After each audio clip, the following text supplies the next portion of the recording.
la sesión de dermatología.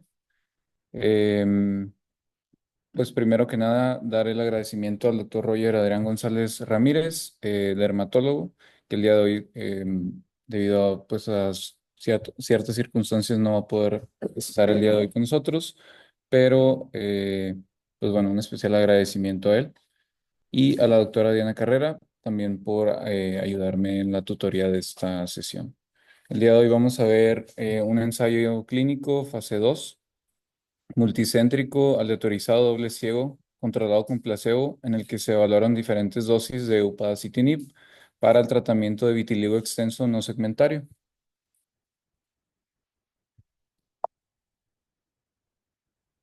Primero que nada, pues una breve introducción de esta enfermedad.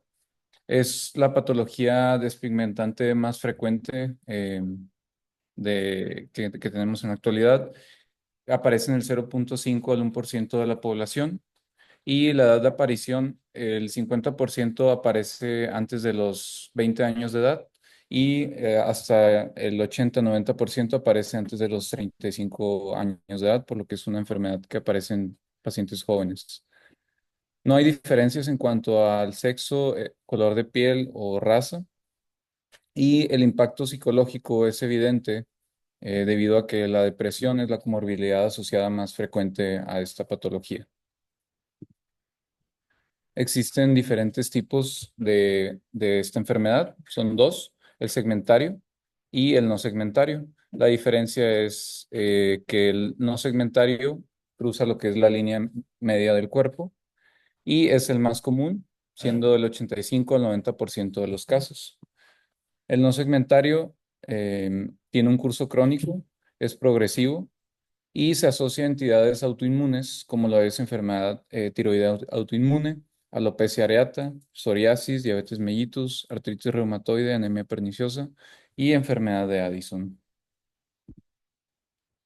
Ahora hablando de la fisiopatología, para entender un poco más por dónde van estos manejos más actuales, pues existen varias teorías sobre cómo inicia esta enfermedad.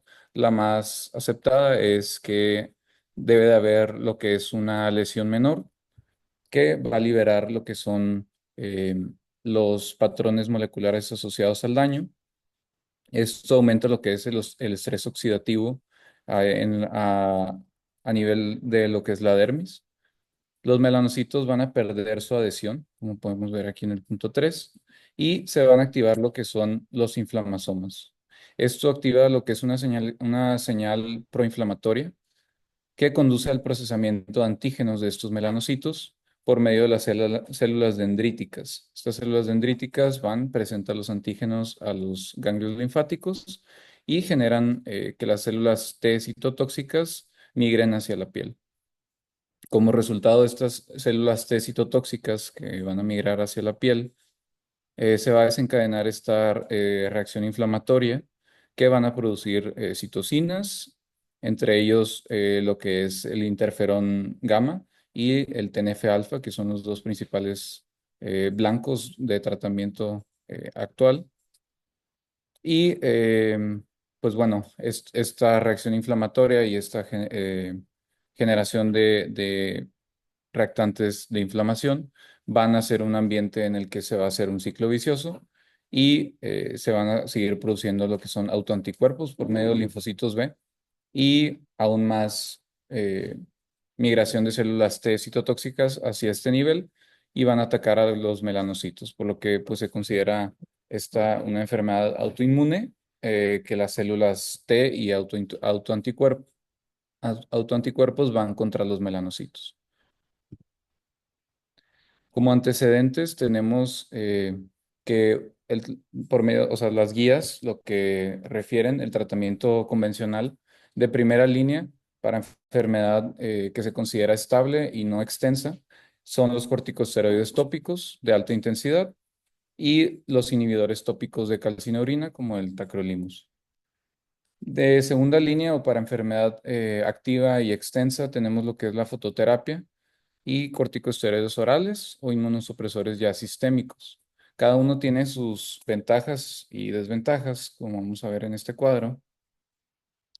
Eh, los de primera línea, por ejemplo, los esteroides tópicos de alta intensidad, son buenos para estabilizar lo que es la enfermedad. Y hay alguna oportunidad de que los pacientes puedan tener repigmentación de estas áreas, ¿verdad? Afectadas. Principalmente la repigmentación la vemos en cara, que es donde tiene mejor respuesta.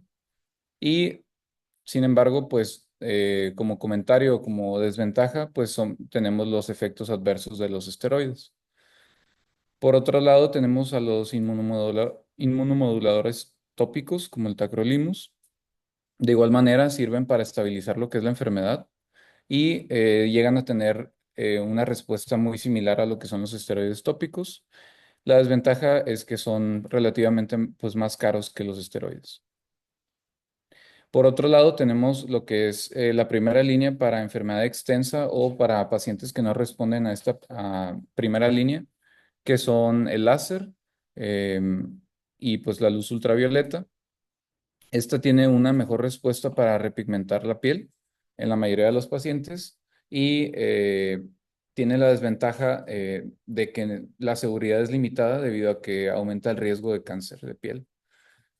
Y por algunas otras terapias que también han cobrado más importancia en los últimos años es el trasplante de células pigmentarias.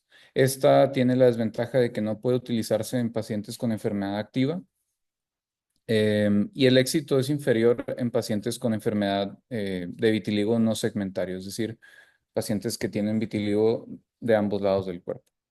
Entonces, de aquí sale la importancia de evaluar nuevas terapias. Aquí tenemos el ensayo este que dio pie hacia el que vamos a ver el día de hoy, que es el ruxolitinib tópico.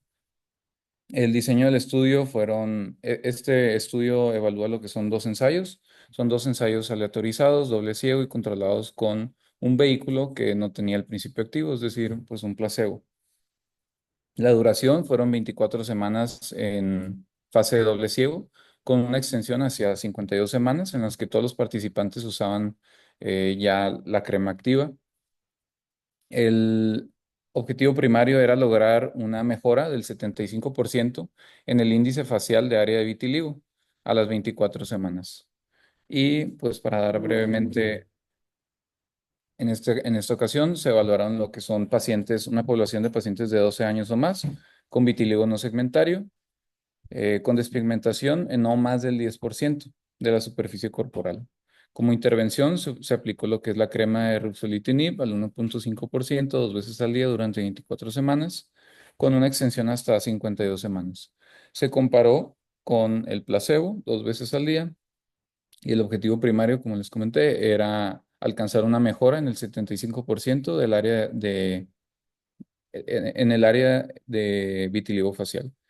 Como objetivo secundario, era una mejora del 50%, una mejora del 90% facial y una mejora del 50% de la superficie total.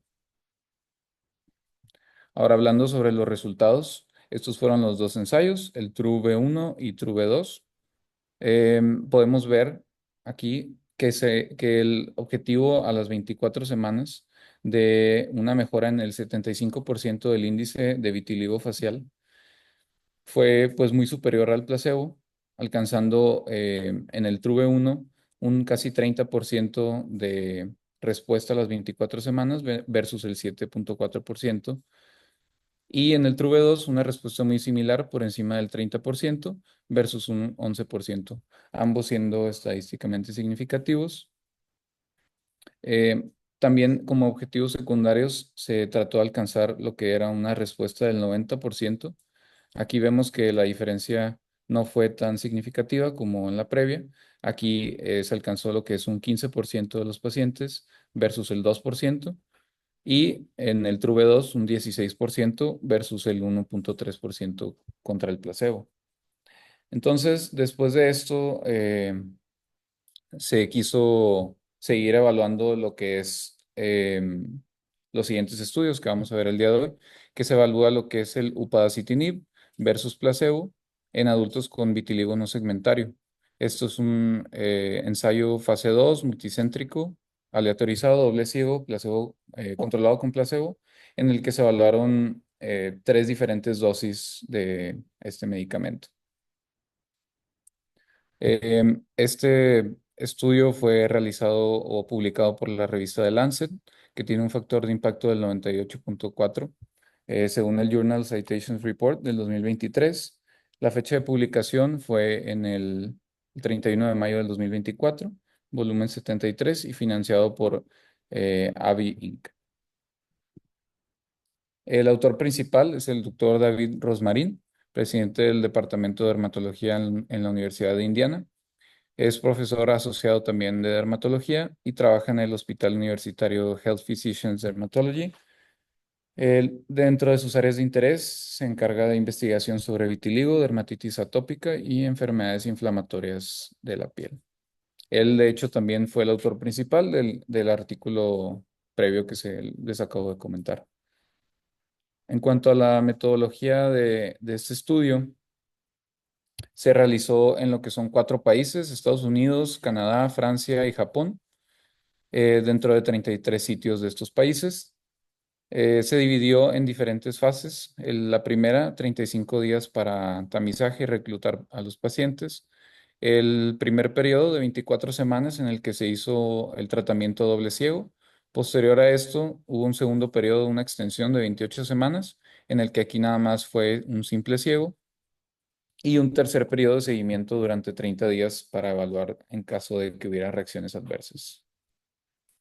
Aquí pues una gráfica que nos ayuda a entender un poco más cómo fue esta metodología. Entonces al inicio es el tamizaje de estos 35 días en el que se reclutan los pacientes con vitiligo no segmentario. Posterior a esto, el primer periodo, 24 semanas, controlado con placebo, doble ciego, en el que se agrupan a 5 diferentes grupos. El primero con una dosis de 22 miligramos una vez al día, el segundo con una dosis de 11 miligramos una vez al día, el tercero 6 miligramos y dos grupos de placebo que posteriormente migran a lo que es upadacitinib de 22 miligramos y upadacitinib de 11 miligramos. Y al final, un periodo de seguimiento de 30 días.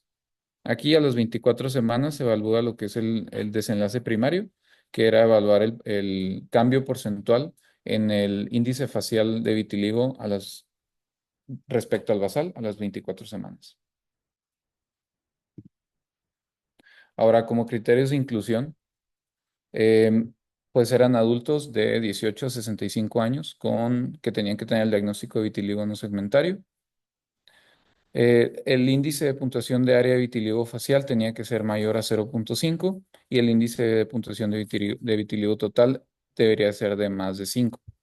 Ahora también se valoran algunos laboratorios de estos pacientes por seguridad, en el que tenían que tener menos del doble del límite superior normal de enzimas hepáticas, AST-ALT, una tasa de filtrado de más de 30, una cuenta de neutrófilos de más de 1200, una cuenta de leucocitos totales de más de 2500 y una hemoglobina de más de 9, así como una evaluación general por un médico en el que se tomaban laboratorios, rayos X, historia clínica y que el paciente tuviera un adecuado eh, estado de salud.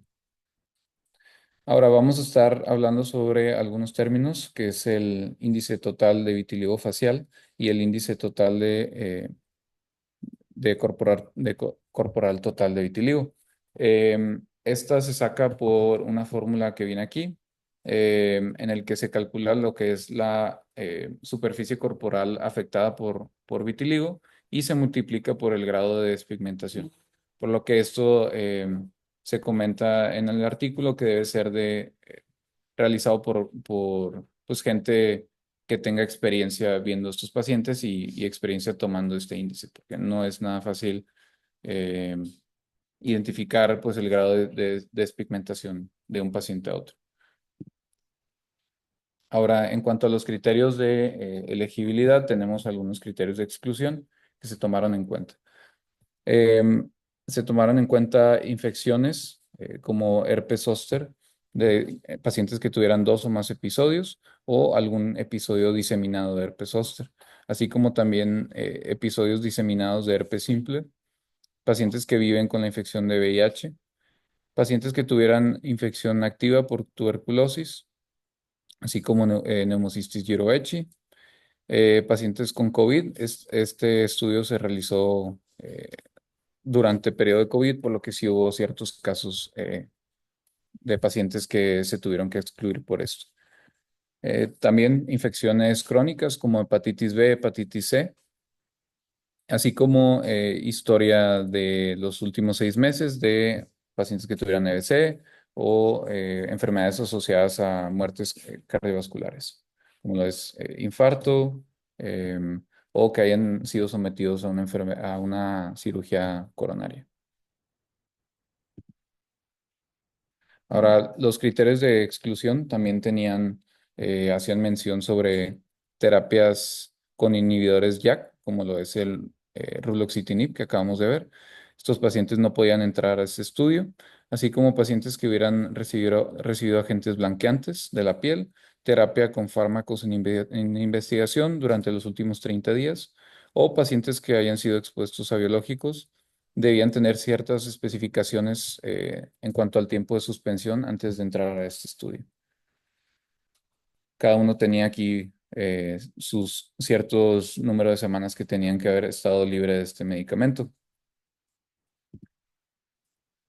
Ahora, la aleatorización en cuanto a los grupos, se aleatorizaron a una proporción 2:1 respecto a los pacientes que estuvieron en fármaco versus placebo. Vemos que pues, son 5 grupos que ya se mencionaron. Y dentro de estos grupos se estratificaron o se dividieron a los pacientes en cuanto a su edad, como menos de 50 años versus más de 50 años, gravedad inicial de la enfermedad, de un T-VASI de menos de 15 versus uno más de 15, estado vitíligo activo, ya sea sí o no, y a la semana 24 los grupos de placebo migraron a lo que fue un grupo de tratamiento, ya sea de 22 miligramos o de 11 miligramos. El proceso de administración se hizo de manera bioral. El tratamiento se daba cada 24 horas y los grupos de tratamiento fueron de 6, 11 y 22 miligramos. Este medicamento se daba con o sin comida y los pacientes llevaban un seguimiento a las 2, 4, 8, 12, 18 y pues así sucesivamente hasta llegar a las 52 semanas de seguimiento, así como una evaluación de seguridad hasta 30 días después de la última dosis. Ahora sí, los desenlaces que querían ver, todo esto pues teniendo el antecedente del ensayo previo que ya comentamos, querían ver cuánto era la diferencia del índice facial de vitiligo a la semana 24 y como enlaces secundarios establecieron el cambio porcentual, no solo en cara, sino en el área total de vitiligo. También o sea, ¿cuántos de los pacientes llegaban a tener una mejora en el 75% del índice facial? ¿Cuántos llegaban a tener una disminución en el 50%? ¿Y cuántos de ellos en el índice facial y cuántos de ellos en el área total? La metodología se hizo este análisis estadístico con los pacientes con intención a tratar. Se utilizó lo que es un modelo de medidas repetidas de efectos mixtos. Este modelo analiza lo que son variables continuas, en este caso el cambio en el índice de afectación de vitiligo, ya sea el facial y el total a lo largo del tiempo, comparándolo con lo que es el basal. Entonces, la pregunta pico son adultos de 18 a 65 años con el diagnóstico de vitiligo no segmentario extenso con un índice facial de más de 0.5 y un total de más de 5. El tratamiento es un tratamiento oral con el fármaco upadacitinib de 6, 11 y 22 miligramos una vez al día. El grupo de pacientes con el que se comparó fue un grupo placebo únicamente durante las primeras 24 semanas y los resultados pues fueron los que ya se mencionaron. El cambio porcentual del índice facial respecto al basal a las 24 semanas y del índice total a las 24 semanas y el número de pacientes que tenía una respuesta del 75% de disminución y una del 50% también de disminución.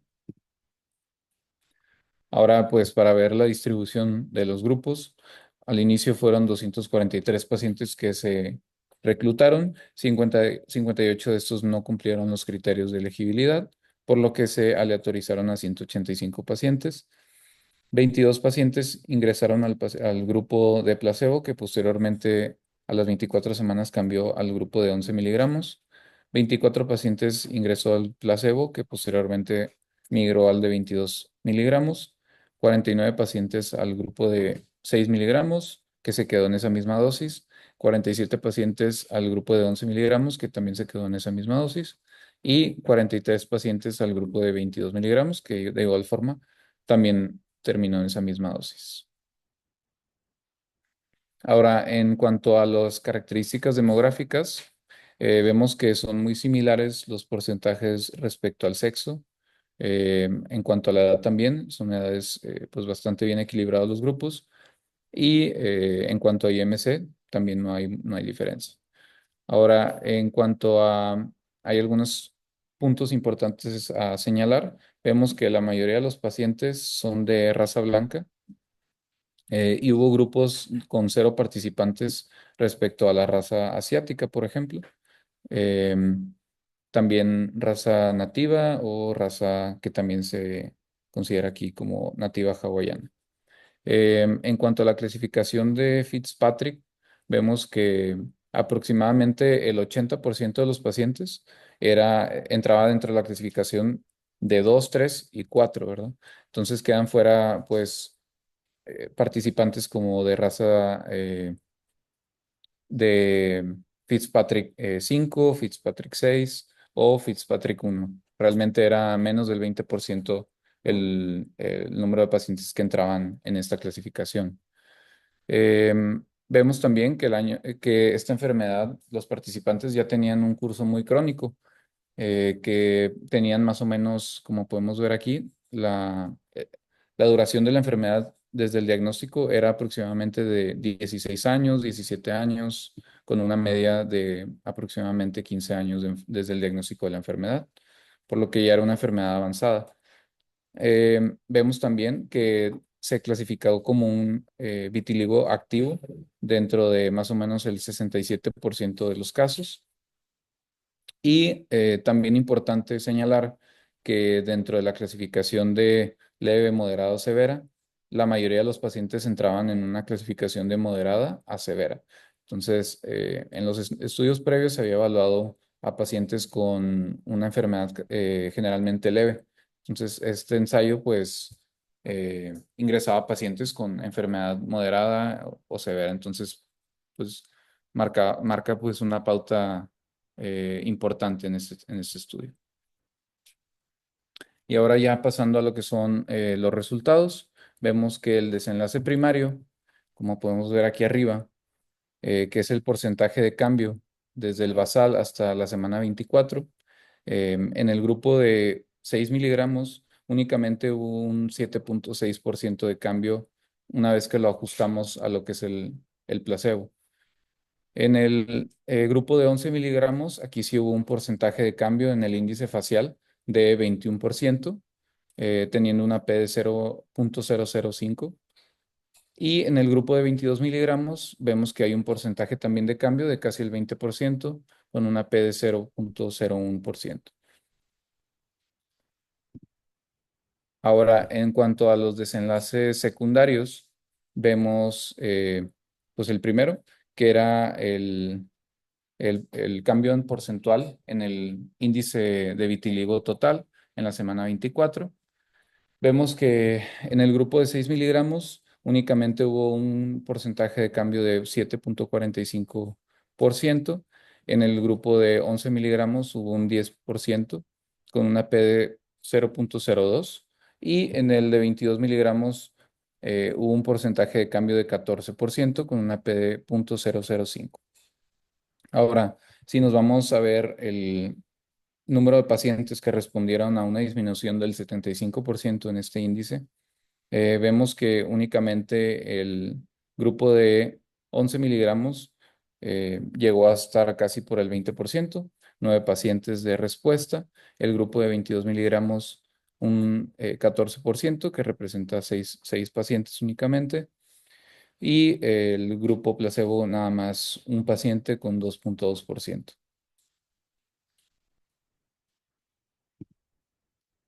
Ahora, si nos vamos a ver las diferencias ya en cuanto a cada uno de los parámetros que fueron evaluados, vemos que en el grupo de 6 miligramos, pues realmente, digo, la P fue estadísticamente no significativa en el cambio respecto al basal, ¿verdad? Entonces, vemos que casi ninguno de los parámetros cruza lo que es la línea del cero. Eh, entonces, la dosis de 6 miligramos, pues, como habíamos visto, no se consideró que haya sido significativa.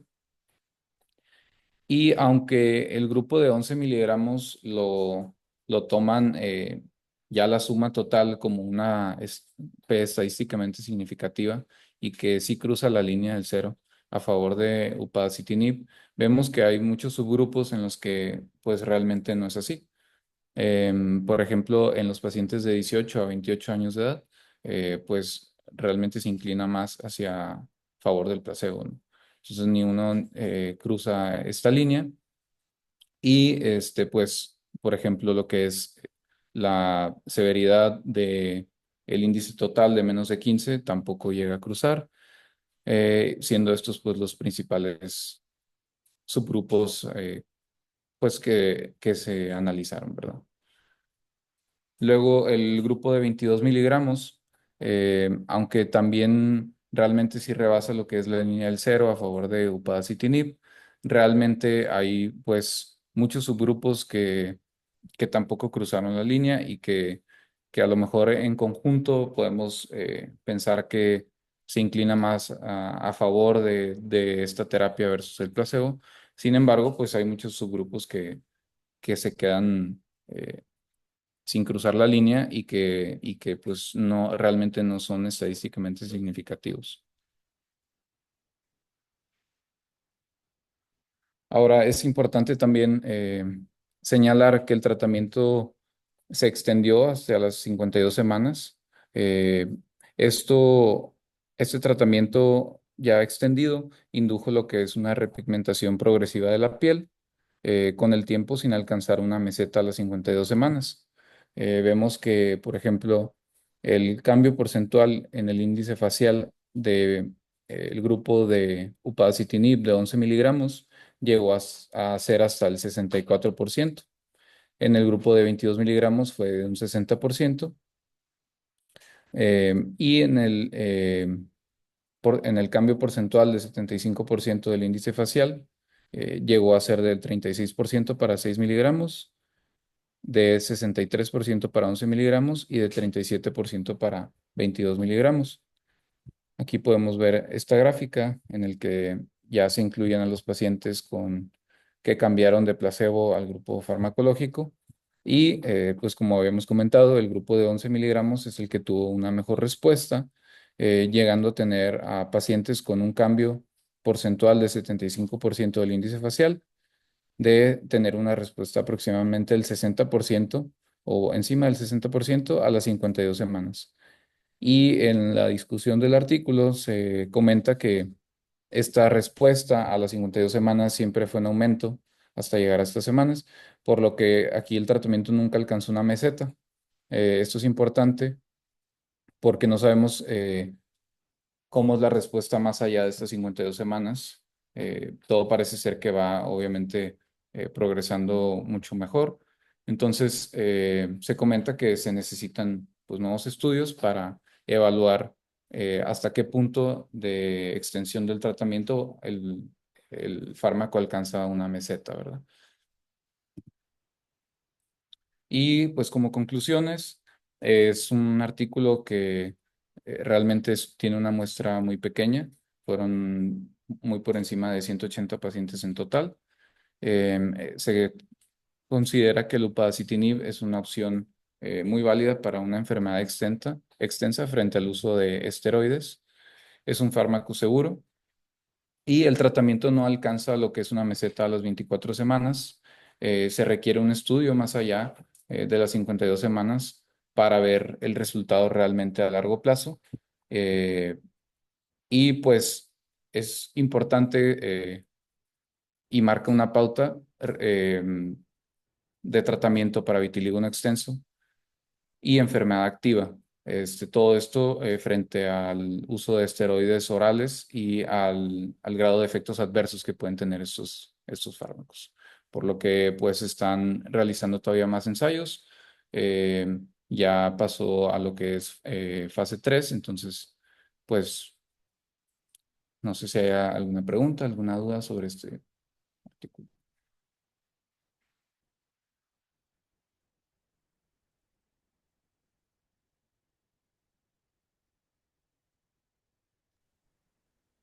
Hola, yo tengo una duda. ¿El índice, sabes si en todos los pacientes lo sacó el mismo dermatólogo o si fueron dos dermatólogos al mismo tiempo o cuánta concordancia había entre un dermatólogo y otro?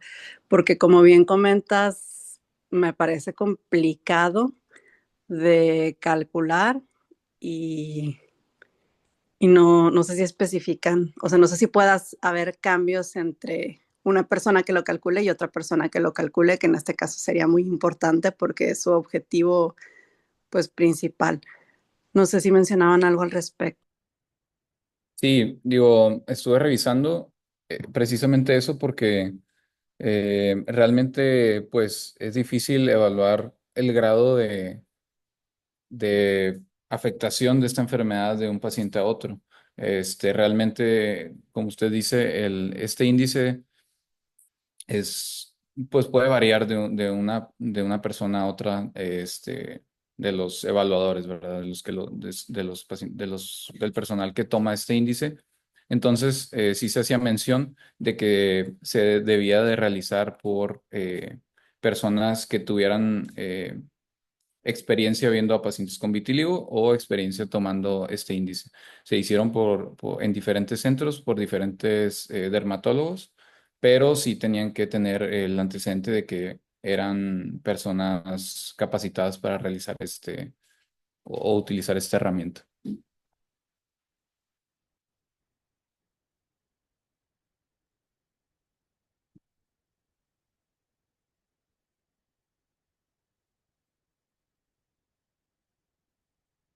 No, nada.